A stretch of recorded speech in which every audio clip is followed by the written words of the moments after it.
Alrighty, what is going on, everybody? Welcome back to another CYPRX video banger. In today's video, we're going to be diving into an event that took place in 2024 titled the World Knowledge Forum. It took place in September of this year, so just a couple of months ago. It was relatively recent, and I'm going to be playing some video clips of an individual on stage talking and discussing about the state of traditional cross-border payments, how it's clunky, how it's slow, how it's outdated, how it's still hard and expensive to transfer and send money cross borders. And then this video breakdown is going to be a little bit more on the speculative side of things because they discuss and talk about and confirm how XRP has been utilized to facilitate cross-border payments. And I want to show you guys who attended this World Knowledge Forum. And out of all the digital assets that they could have spoken and talked about, they utilized XRP as the example. So in today's video breakdown, again, if you enjoy these types of videos, showing you guys research and information that the mainstream is never going to share with you guys and bring to your attention, do me a favor, smash that thumbs up button and subscribe. We are growing astronomically here at CYPRX, which means you all are liking the content. You guys are smashing that thumbs up button. And those of you all who are not subscribed are subscribing. So again, we do appreciate the love and the support.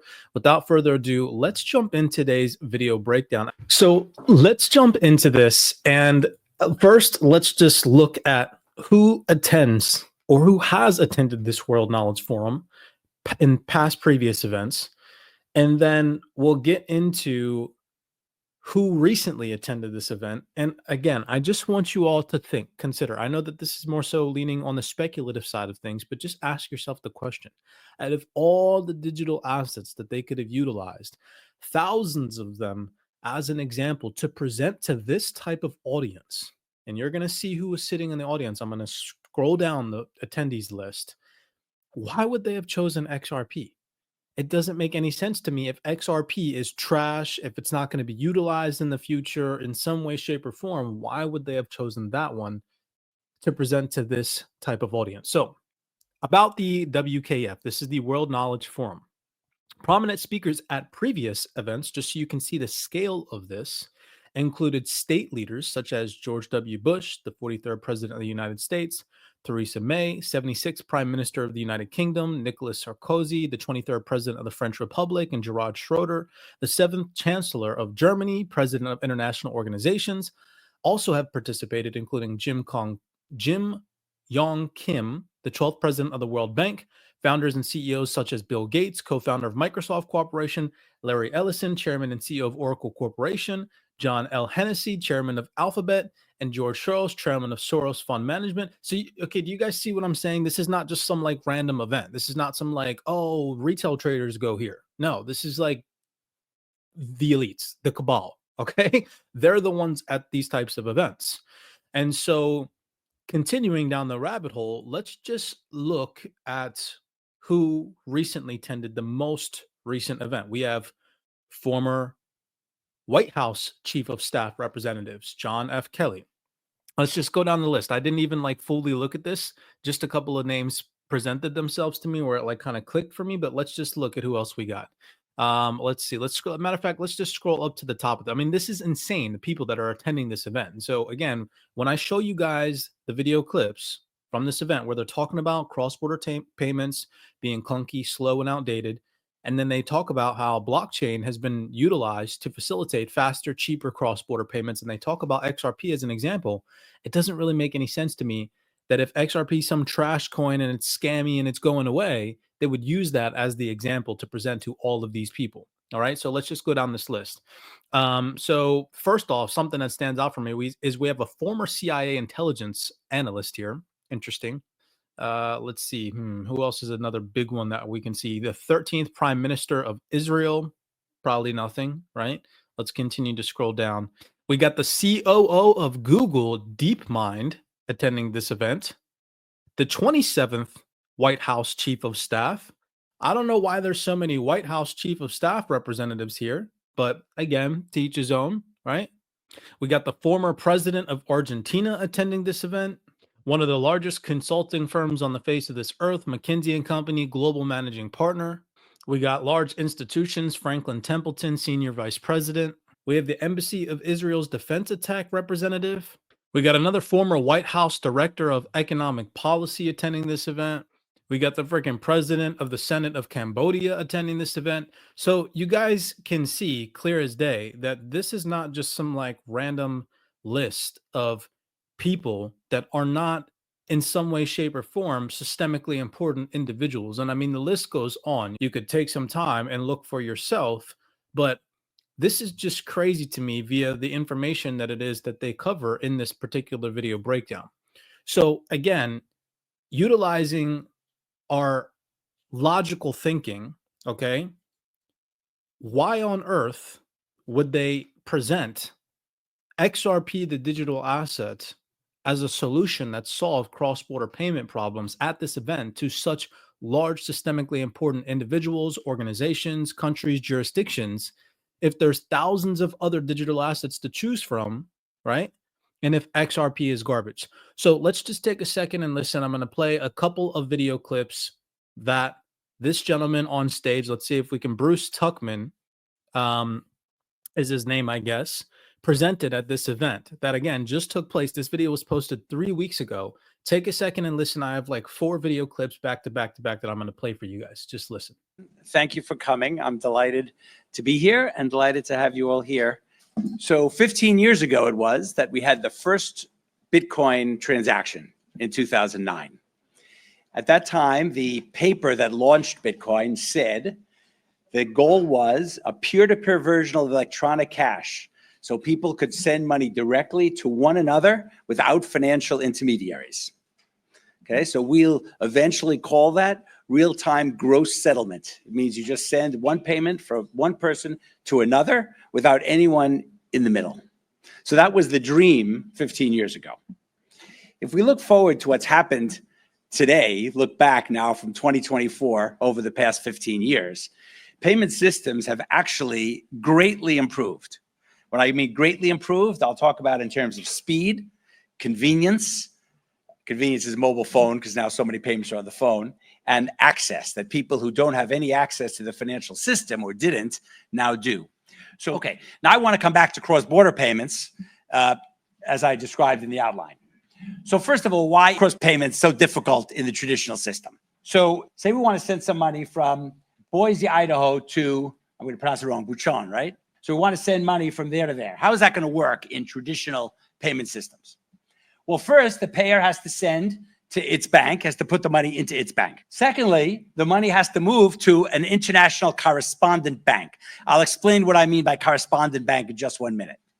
When the money is at the correspondent bank, then it will engage an FX trader, a foreign exchange trader, to sell US dollars and buy Korean won. Okay, and I had that done in Incheon, where we are now. And then that money is deposited into the US correspondent bank account at the Korean correspondent bank account. So that's why they're called correspondent banks, because each has an account at the other. So in other words, remember, you can only trade US dollars in the US system, and you can only trade won in the Korean system. So the US bank has a won account at its international correspondent in Korea. So once again, this money comes here, there's an FX trade, the won is deposited in that bank, in this bank's account in the correspondent bank. From there, it goes to the payee's bank, and then finally, the money gets to the payee. So you should be thinking, what should be thinking to yourselves? That's a lot of steps. And in the financial system, every step somebody gets paid, right? No one's doing any of this. There's not volunteer work, right? Everyone's getting paid all along the way. So this can get quite expensive. And when you think about it, we say, you know, it's not surprising that this is hard. Every country has its own payment system, its own set of regulations for banks and how payments are made, its own way data is stored, its own technological systems. It's no surprise if you think about it that this is so hard to do. And there are a lot of leaks. So bankers still say, by the way, this stuff is all of 2024. So not even of 2009, even of today, this system is still very difficult. So this is a quote from a JP Morgan Chase publication. A lot of time is spent just chasing around money that was supposed to be in one place and isn't there. Okay, because it's still a very creaky system. Just to give you, to emphasize how tough this is, if you look at costs, 37%, only 37% of these international transactions have a cost less than 5%. 45% have costs between 5 and 10%. That's a lot of money. Between 100, if you send 100, that means it costs between 5 and 10 for 45% of the transactions. And there are some that cost a lot more, 10%, between 10 and 15. Okay, so the cost is still extremely high today. And also, if you look at how long it takes, this is globally. You can get this data broken down if you use by a bank or mobile operator or a money transfer person. But if you look just globally, yeah, there is a decent chunk digital means everything is digital. Cash means there was some email or some phone call or somewhere along the line. But a decent chunk takes less than an hour. But and some stuff is same day, but plenty of stuff takes next day, and a lot of stuff takes more than one day to be transferred. If you go through the banking system, a lot of it is more than one day. Okay. Blockchain has been used also, finally, in this situation, but it has been used here in Ripple and JPM coin.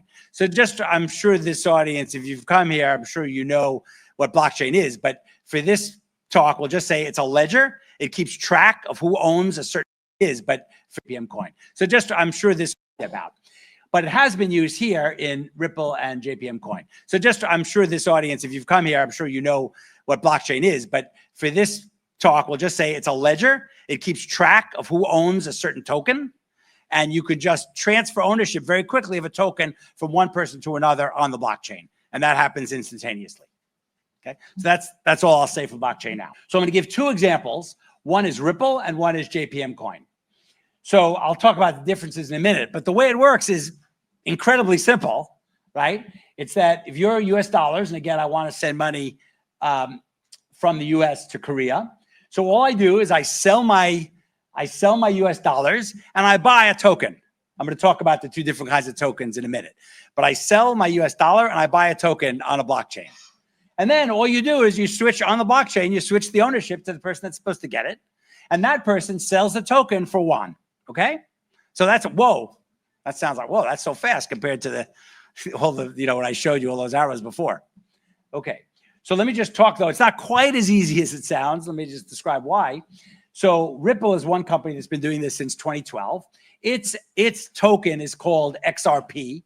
So Bitcoin is one thing that trades on a blockchain. You can have other things trading on blockchain, the tokens, and that's XRP. And this is public permissionless. So anyone that follows the rules can kind of join and participate in this blockchain. It's open and public, okay?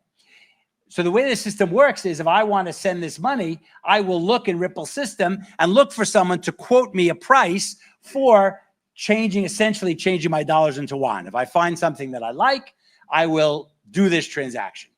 So this depends on what Ripple calls its on-demand liquidity system.